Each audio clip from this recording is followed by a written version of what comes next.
Biden is headed for defeat in upcoming election, and Democrats have no plan to fix this problem. Says Nate Silver.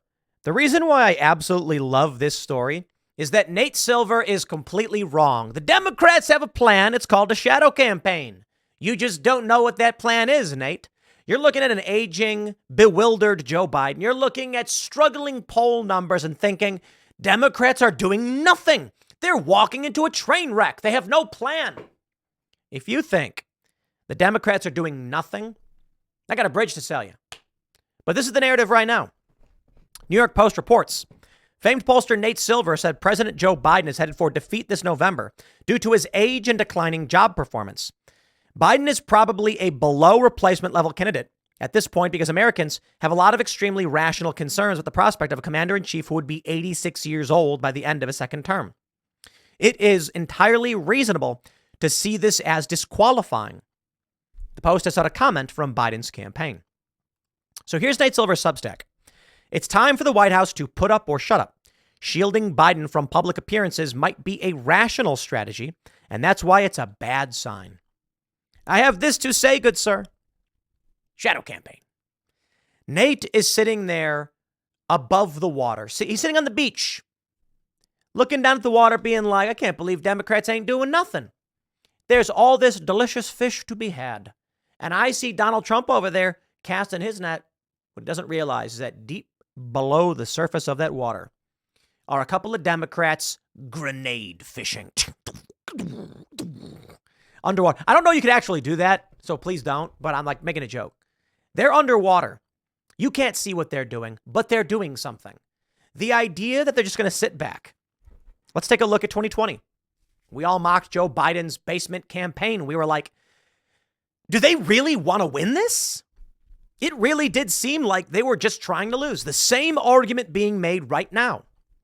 Joe Biden's not even campaigning. He wasn't even showing up. How could he possibly win? And then he did. I think it's funny because everyone's like, no, he didn't, Tim. No. Joe Biden is the president.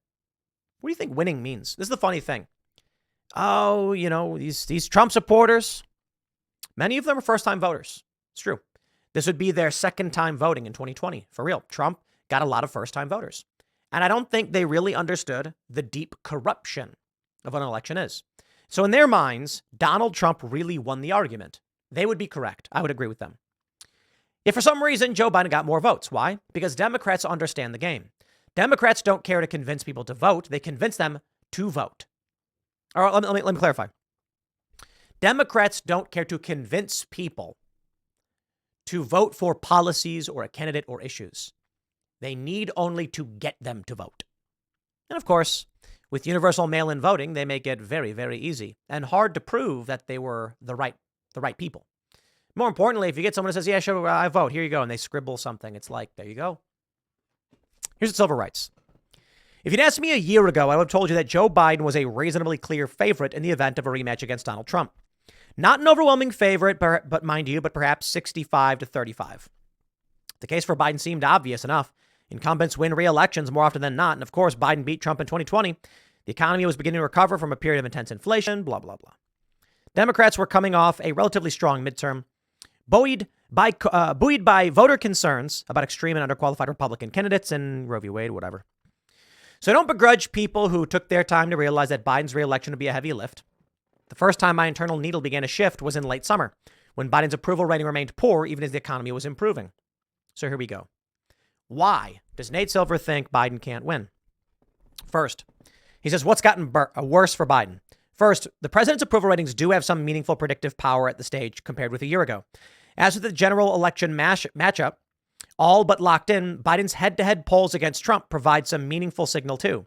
So it's no longer safe to ignore that Biden has consistently trailed Trump in the polls, both nationally and more importantly in swing states, or that Biden's approval rating is just 39% and shows no sign of improvement, well below the threshold that would ordinarily make a president a favorite for re-election. Second, to borrow the poker term, Biden no longer has as many outs, meaning contingencies that could improve his situation. Shout out to Nate Silver. I know he's actually a top poker player. I believe he was pro for a while. And let me explain this for those non-poker players. So basically, if someone is ahead, that means someone is going to win. Let's do this. Everybody knows pocket aces. You know, you got 2 aces. You got aces up your sleeve. You know that, right? Okay, that's the best starting hand. Your opponent has deuces, a pair of 2s. Not the worst, but certainly not that great of a hand. It has its plays. It's not the worst hand. Not very good, and it loses. If you took 2 people and you put them in front of each other and you gave one aces, 2 ace cards, and one person 2 cards that are valued 2, and they flip them over, aces wins. That's called being ahead, meaning if we conclude the game now, you win. What is an out? If we were to draw cards from the deck that you could use, the person with the 2 deuces in their hands would need another deuce to outrank the aces. Now, there's a couple other ways. There's a lot of other outs, but the idea being, what are your outs? How do you get out of this? Okay, you need a 2. Then you have 3 of a kind and you beat the ace. But if the ace gets an ace, so out refers to circumstances in which Joe Biden can win. What could change right now that would put Joe Biden ahead of Donald Trump? Nothing. He no longer has many outs. I mean, maybe there's some. Trump gets beamed into outer space. I don't know. In the Republican nominating process, Trump is going to win all 50 states. He hasn't gotten bruised up or exposed to new fissures. His various criminal trials, perhaps predictably, facing delays, and the Georgia one's a mess, fairly or not, because of an alleged improper romantic relationship. Trump's favorability ratings have only improved. In the economy? Well, it has gotten better, and both consumer and investor moods have turned more optimistic. I've argued there was never really a gap between economic reality and economic perception in the first place. But if there was, it's pretty much gone now. And yet Biden's standing has not improved. On balance, that ought to be a concerning fact for the White House. It implies that Biden's poor position is not the result of something fixable. Third, yes, it's become even clearer that Biden's age is an enormous problem for him. As many as 86% of Americans say he's too old in one poll. Though numbers in the 70 to 75% range are more common, still an overwhelming majority of in a bitterly divided country. There's also been recent bad news for Biden. A special counsel report characterized Biden as a well-meaning elderly man with poor memory. In response to the special counsel report, Biden conducted an impromptu press conference in which, defending himself against allegations of memory loss, he confused the names of the leaders of Egypt and Mexico and was defiant with reporters in a way that, yes, the latter part is subjective, I doubt many impartial observers would say came across well. Biden also declined to do a Super Bowl interview that might have allayed public concerns, something that Obama did all 8 years in office. Trump did 3 times, and Biden did in 2021. The White House skipped the interview last year when the Super Bowl was carried by Fox, part of a general pattern of Biden avoiding Fox News. But with the game on CBS, there was no excuse. Personally, I crossed the Rubicon in November, concluding that Biden should stand down if he wasn't going to be able to run a normal re-election campaign. Meaning, things like conduct a Super Bowl interview. Yes, it's a huge risk, and yes, Biden can still win, but he's losing now, and there's no plan to fix the problem. Other than hoping the polls are wrong and that voters look at the race differently when they have more time to focus on it. Neither is so implausible, and it is likely to be a close race. But even the most optimistic Democrats, if you read between the lines, are really arguing that Democrats could win despite Biden and not because of him. Biden is probably a below replacement level candidate at this point because Americans have a lot of extremely rational concerns about the prospect of a commander-in-chief who would be 86 years old. All right.